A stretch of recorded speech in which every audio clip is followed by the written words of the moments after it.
And I do not mean that lightly. I do not mean it poetically. I mean it literally, physically, undeniably. The blood moon eclipse arrived on March 3rd, and whether you watched it, whether you felt it, whether you even believed in it, it moved through you, like a wave moves through water without asking the water's permission.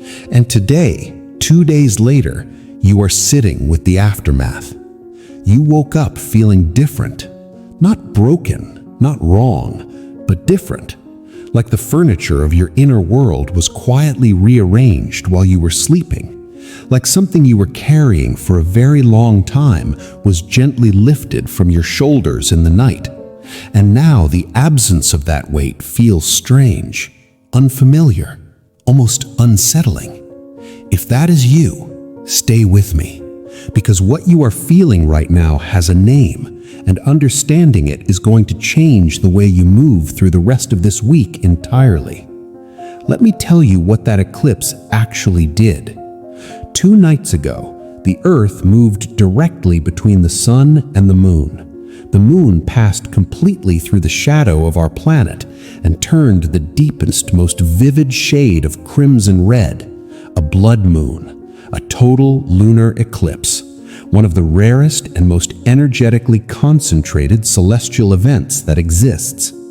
But here is what most people do not understand about eclipses. They do not just change what is happening above you, they change what is happening inside you. A lunar eclipse of this magnitude acts like a cosmic pressure release. For months, in this case for the better part of 18 months, pressure has been quietly building along a very specific axis of your life, the axis of healing, the axis of self-worth, the quiet question you have been asking yourself in the middle of the night. Am I giving more than I am receiving? Am I making myself smaller to keep other people comfortable? Am I tolerating things I swore I would never tolerate again? The blood moon did not create those questions. They were already living inside you. What the eclipse did was bring them to the surface with a force so clean and so complete that you could not push them back down. That is what happened 2 nights ago. And now, on March 5th, you are standing in the morning after.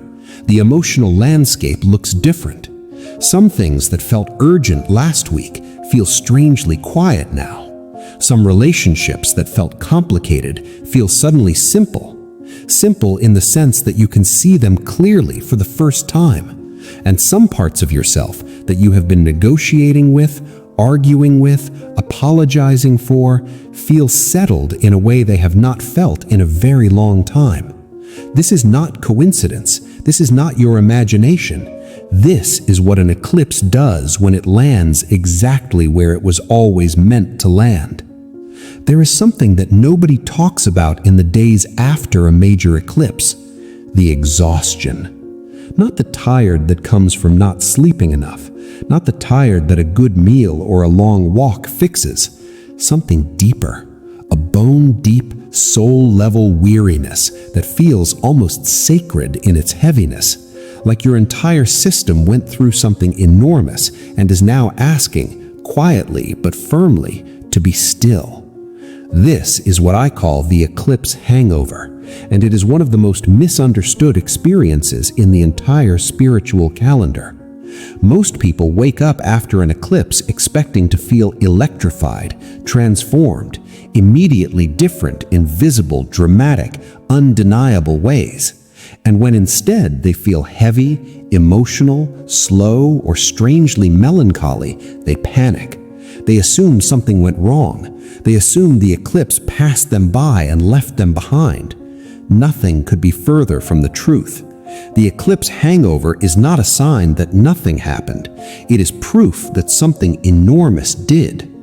Think about what your inner world just processed. 18 months of emotional buildup. 18 months of quietly holding patterns, relationships, and beliefs that the eclipse just illuminated and in many cases dissolved.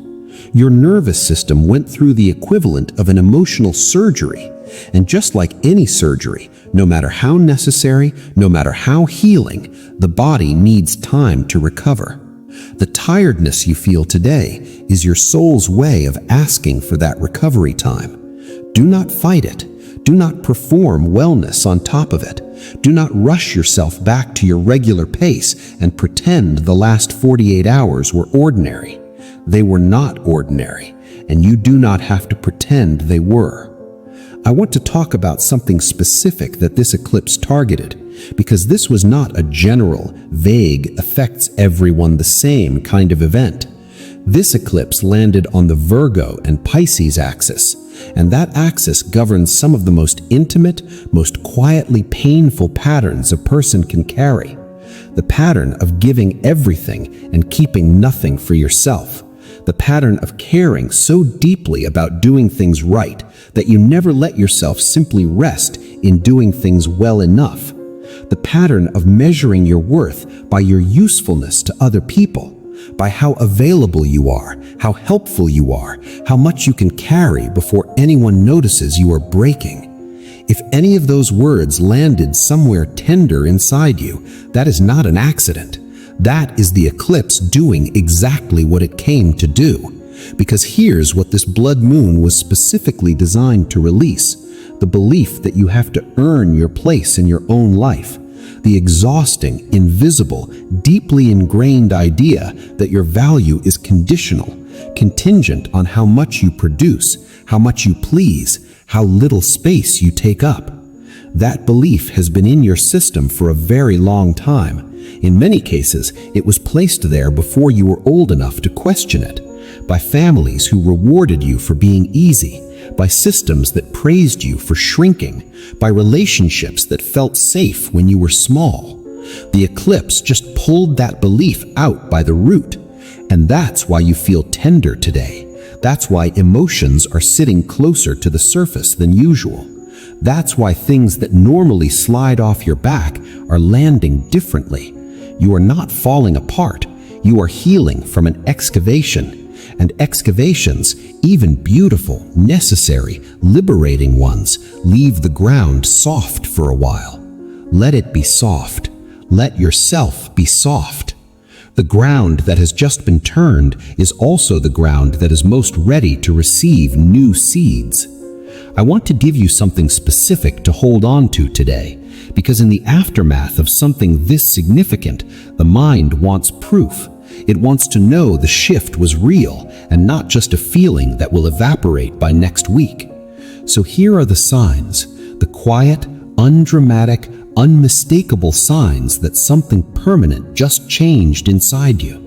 The first sign is that something that used to trigger you deeply, a person, a dynamic, a memory, now lands differently. Not because you have suppressed it, but because the emotional charge around it has genuinely decreased. It no longer has the same grip. You can think about it without being pulled under it. That is not numbness, that is healing.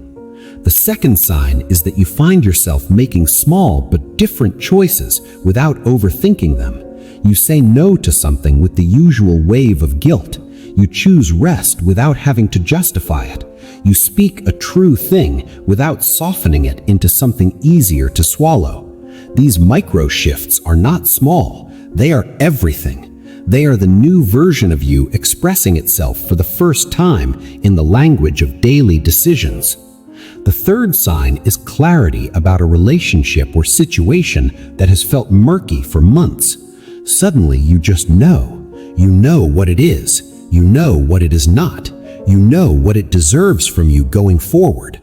That clarity didn't come from thinking harder. It came from the eclipse burning away the fog that was making it complicated.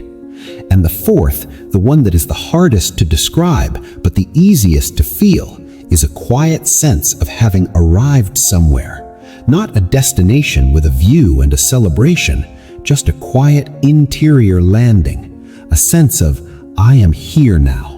Something is different. Something is settled. I am not who I was a week ago, and I can't fully go back. If even one of those signs is showing up for you today, trust it. It is real.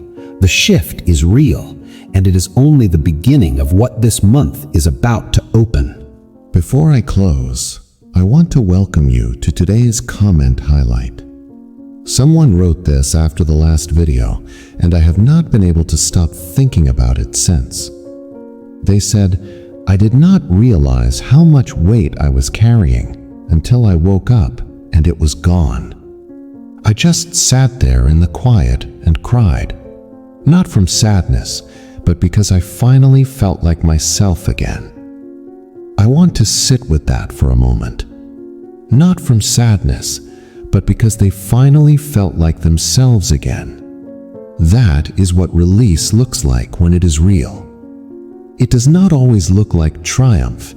It does not always look like clarity and direction and bold next steps.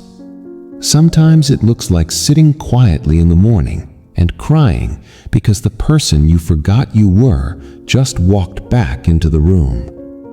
If that is where you are today, if the eclipse left you somewhere quiet, somewhere tender, somewhere that does not have words yet, that is not a problem to solve. That is a sacred space to honor. You just went through something real, and on the other side of it, something new is taking shape. You cannot see all of it yet. That is appropriate. The most significant chapters of a life do not reveal themselves all at once. They unfold, they breathe, they arrive in the order they were always meant to arrive. What I want you to carry with you today and into the rest of this extraordinary week is this. You are not recovering from something that went wrong. You are recovering from something that went exactly right. The eclipse did not hurt you, it freed you.